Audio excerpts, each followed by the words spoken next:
The escape pod screamed through the debris field, alarms shrieking as Commander Jake Morrison fought the controls. His passenger, the alien diplomat Vira, gripped her seat with four-fingered hands, her silver skin pale with fear. "I hate humans," she hissed through clenched teeth, her violet eyes flashing. "Your recklessness, your inability to follow protocol, your constant need to improvise." Jake didn't answer. He was too busy dodging chunks of what used to be the diplomatic station. 3 minutes ago, they'd been in a boring treaty negotiation. Now they were running for their lives from whoever had just blown the station to atoms. The pod shuddered violently. Something big had clipped their shields. "Your species destroys everything it touches," Vira continued, her voice sharp despite the terror in her eyes. "You came to the stars like children playing with fire, and now look what's happened." "Yeah, well, this human just saved your life," Jake muttered, finally finding a trajectory that might keep them alive. The pod's thrusters were barely responding. They had maybe 10 minutes of air, 15 if they didn't panic. Vira opened her mouth to respond. Then the pod lurched sideways. Jake's restraints held, but Vira's seat mechanism failed. She flew across the tiny cabin, slamming into the opposite wall. Before she could tumble back, Jake unclipped himself and caught her, pulling them both down into his seat. "Don't move," he said, holding her steady as another impact rocked them. "The inertial dampeners are failing. If you're not strapped in, the next hit will turn you into paste." She struggled against him for a moment, pride warring with survival instinct. Then another explosion lit up the viewport, close enough that they felt the heat through the shielding. Vira stopped fighting. Jake worked the controls one-handed, the other arm keeping her secure. His mind raced through options. The nearest ship was the human freighter Wanderer, but it was on the far side of the debris field. The Krill warship was closer, but if they were the ones who'd attacked the station, approaching them would be suicide. "There," Vira said suddenly, pointing at the scanner. Her voice had lost some of its venom. "That vector. The debris is less dense." Jake looked. She was right. He adjusted their course, and the impacts immediately decreased. "Good eye," he admitted. "I hate that I have to rely on human intuition to survive," she said, but her voice was quieter now, almost thoughtful. "Intuition?" Jake grinned, despite their situation. "Lady, that was pure panic and luck. Another hit. Harder this time." The pod's rotation went wild, and Vira's head slammed against Jake's shoulder as he fought to stabilize them. When the spin finally stopped, she didn't pull away. The silence stretched between them, broken only by failing systems and distant explosions. "We're going to die out here, aren't we?" Vira asked softly. Jake looked at the fuel gauge, the oxygen levels, the damage reports, scrolling across every screen. "Not if I can help it," he said. Jake's fingers flew across the damaged console, rerouting power from everything non-essential. Life support took priority, then minimal thrusters. Everything else could wait. The viewport showed nothing but spinning stars and chunks of station debris, each piece a potential coffin nail if it hit them wrong. "Your plan?" Vira asked. She still hadn't moved from where her head rested, against his shoulder.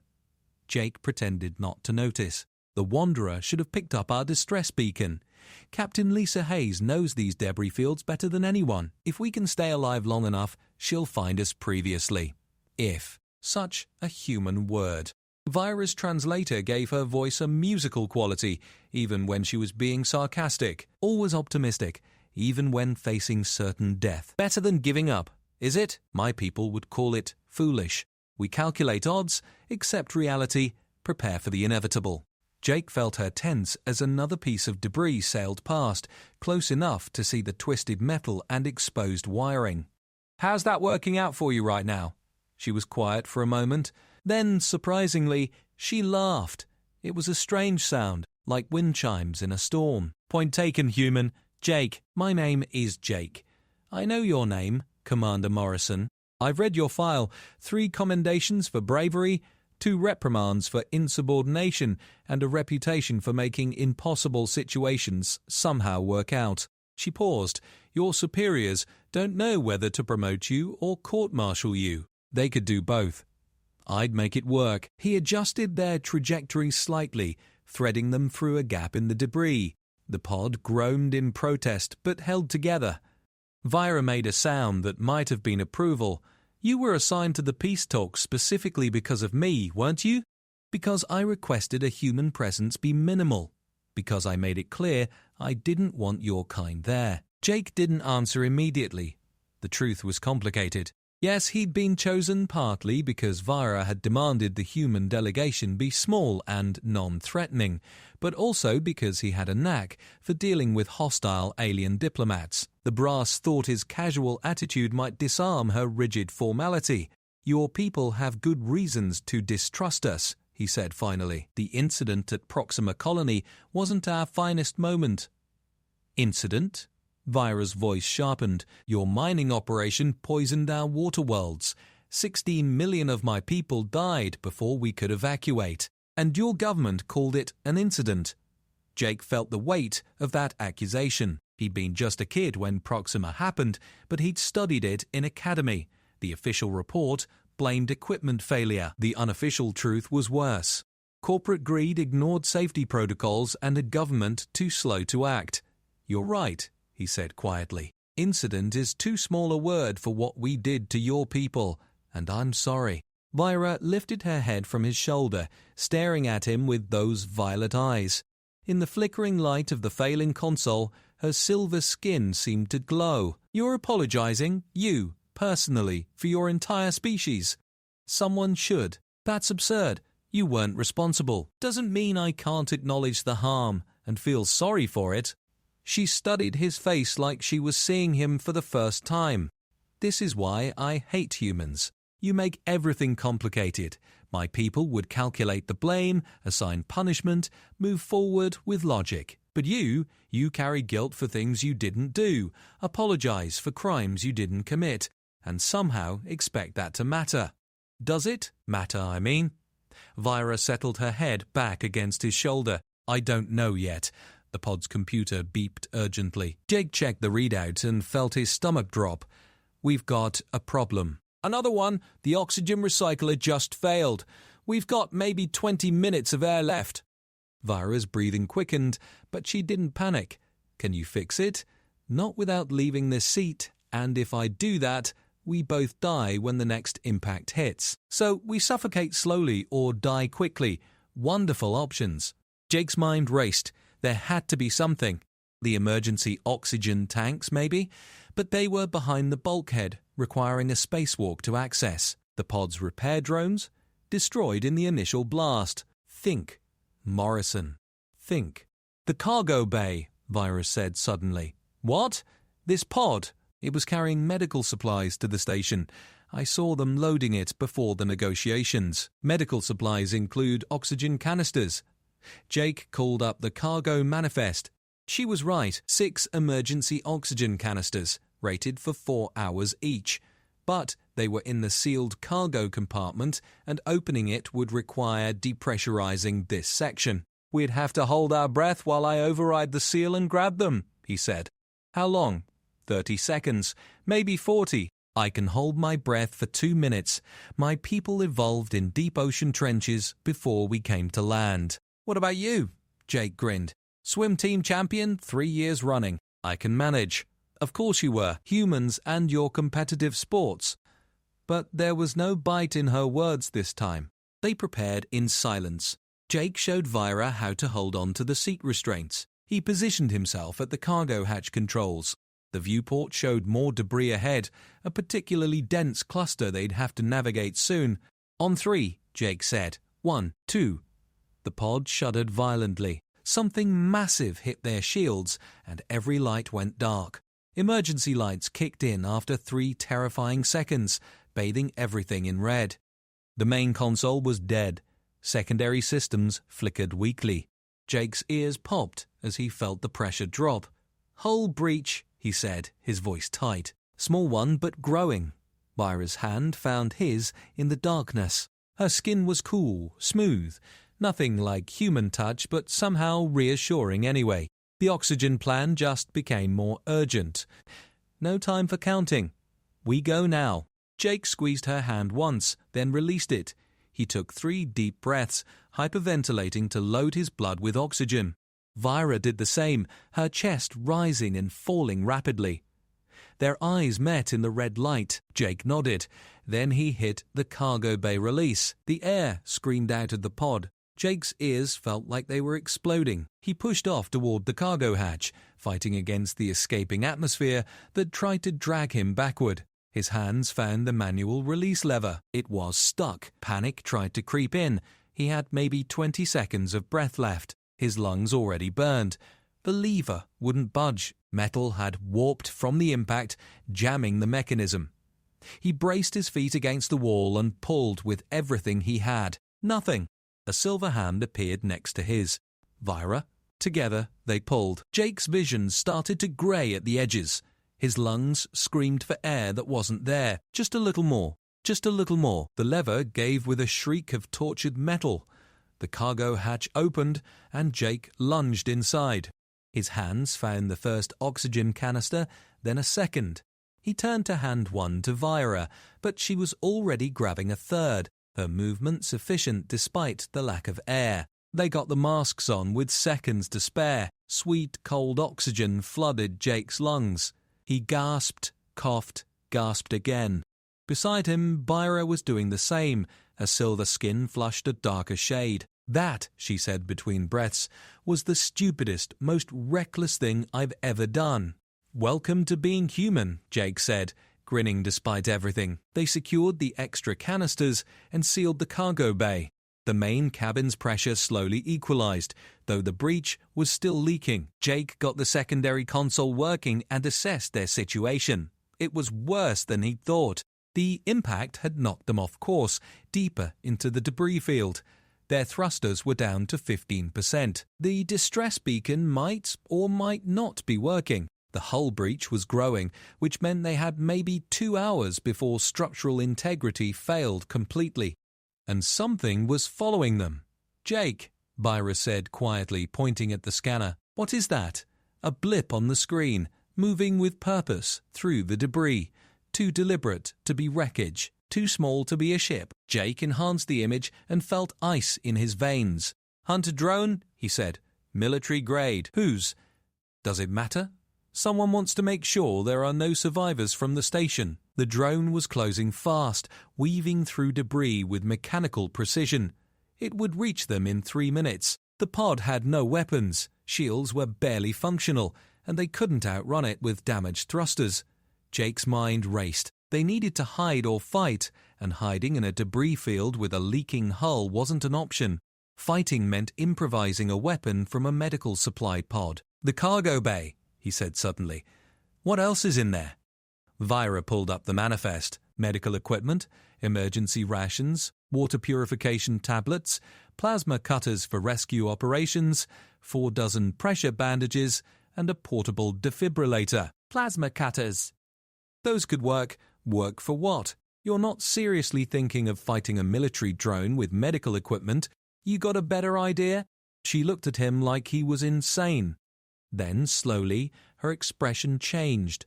You actually might pull this off, won't you? Against all logic and probability, you'll improvise something ridiculous, and it'll somehow work. That's the plan. I really do hate humans, she said. But she was already moving to help him retrieve the plasma cutters. They had 2 minutes. Jake rigged the cutters to the pod's power cells, creating makeshift energy weapons. They wouldn't be powerful enough to destroy the drone, but maybe, just maybe, they could damage its sensors or propulsion. The problem is targeting, Vira said, studying his setup. This pod has no weapon systems, no targeting computer. We'll do it manually. You're joking. You said you can calculate odds and trajectories better than humans. Prove it. Vira stared at him. Then, incredibly, she smiled. It was the first time he'd seen her smile, and it transformed her face completely.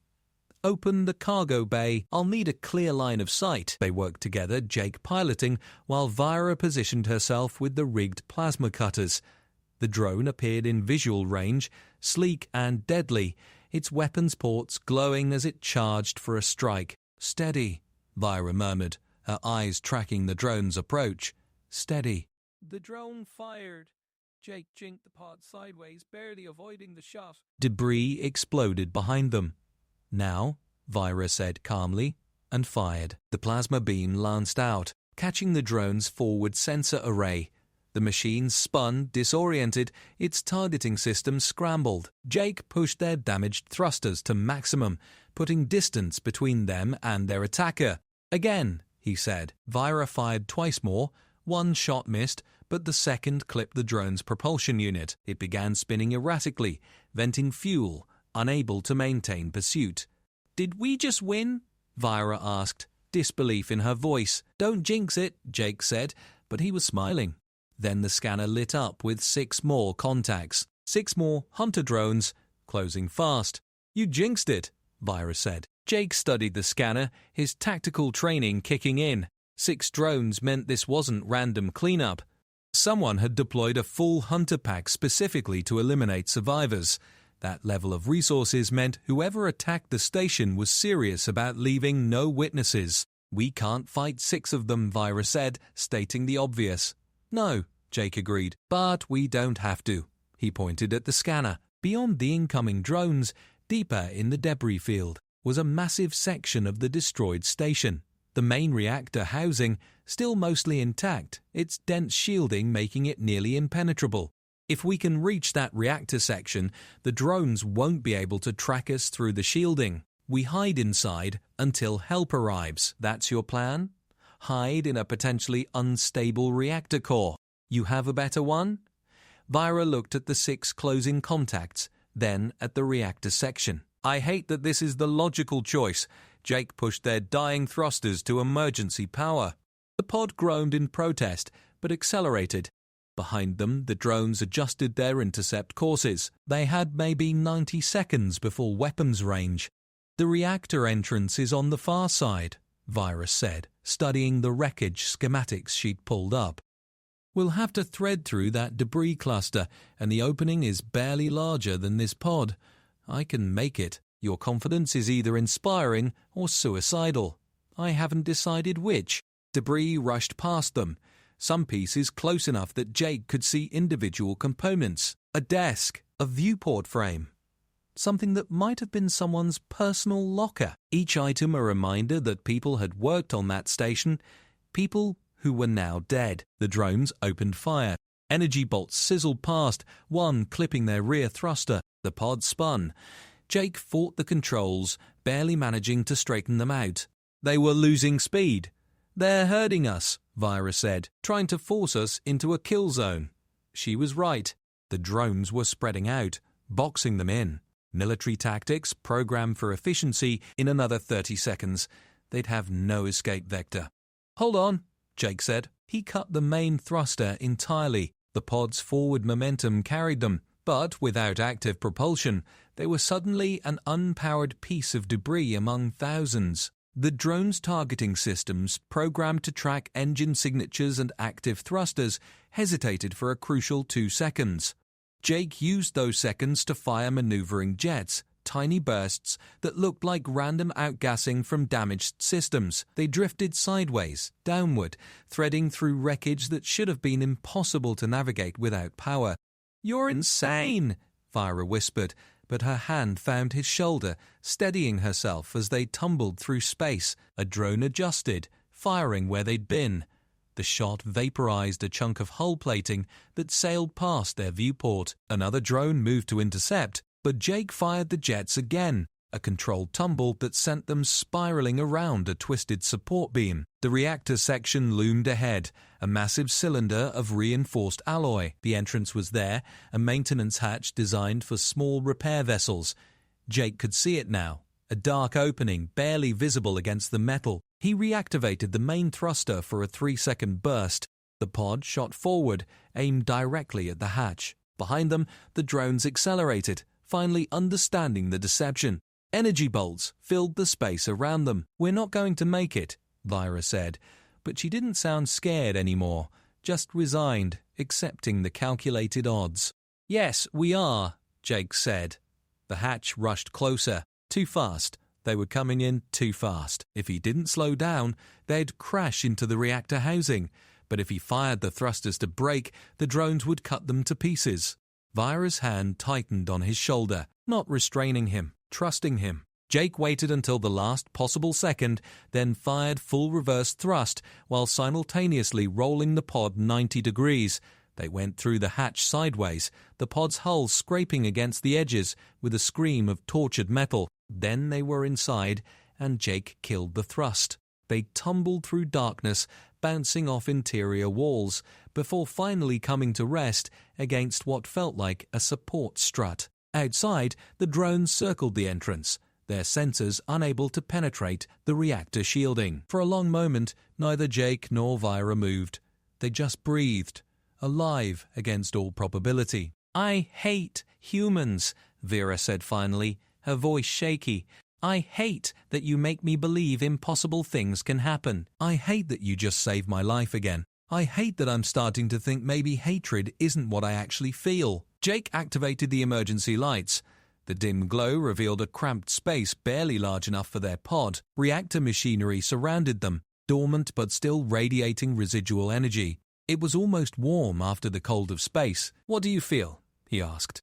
Vira was quiet for a long time. When she finally answered, her voice was soft. "Confused, angry, grateful, terrified. Your species makes me feel too many things at once, and I don't know how to process that. That's just called being alive. My people don't work that way. We're taught to isolate emotions, categorize them, maintain control. But you humans, you just feel everything all at once and somehow function anyway. It's not always functional. Sometimes it's messy and complicated and painful, like the guilt you carry for Proxima, even though you weren't responsible. Like that." Vira shifted in the cramped space. Her head found his shoulder again, and this time it felt deliberate rather than accidental. "Tell me about your family, the people waiting for you back home." Jake hesitated. He hadn't talked about his family with anyone in years, not since the accident. But something about this moment, trapped in a broken reactor with a dying pod and an alien who supposedly hated him, made him want to. "My sister," he said quietly. "Katie, she's 12 years younger than me. When our parents died, I raised her, put her through school, walked her down the aisle at her wedding last year. She's the reason I joined the service. Wanted to make the galaxy safer for her. She must be very proud of you. She thinks I'm reckless and stubborn and refuse to follow orders." "She's not wrong," Vira said, and Jake could hear the smile in her voice. They sat in the darkness, the emergency lights casting strange shadows on the reactor walls. Outside, the drones continued their patrol, mechanical and patient. Jake checked the pod systems. Life support was stable with the oxygen canisters. Communications were still down. They were safe for now, but trapped. "What about you?" Jake asked. "Who's waiting for you?" Vira's silence stretched long enough that he thought she wouldn't answer. "Then, no one, my family died at Proxima. I was off-world, studying at the Diplomatic Academy. I got the message 3 days too late to even say goodbye." Jake felt his chest tighten. "I'm so sorry. You already apologized for Proxima. You don't need to do it again. This isn't for Proxima. This is for you, personally, for what you lost." Her hand found his in the darkness. "I joined the Diplomatic Corps because I wanted to prevent another Proxima. I thought if I could just make humans understand the damage they cause, the pain they leave behind, maybe I could save other families from what happened to mine. But the more I learned about your species, the angrier I became. You're so brilliant and so foolish, so capable of incredible beauty and terrible destruction, often in the same moment." "Sounds about right," Jake admitted. "When I requested minimal human presence at the negotiations, it wasn't just prejudice. It was self-preservation. Because every time I interact with your kind, you challenge everything I've built to protect myself. You make me question my anger, examine my hatred, and I didn't want to do that. It was easier to just keep hating. And now," Vira laughed softly, "now I'm trapped in a reactor with a human who keeps saving my life and making me feel things I'd rather not feel. It's very inconvenient." The pod scanner beeped. Jake checked it and felt hope surge. "There's a ship approaching," Big one moving fast through the debris field. Friend or enemy? Let's find out.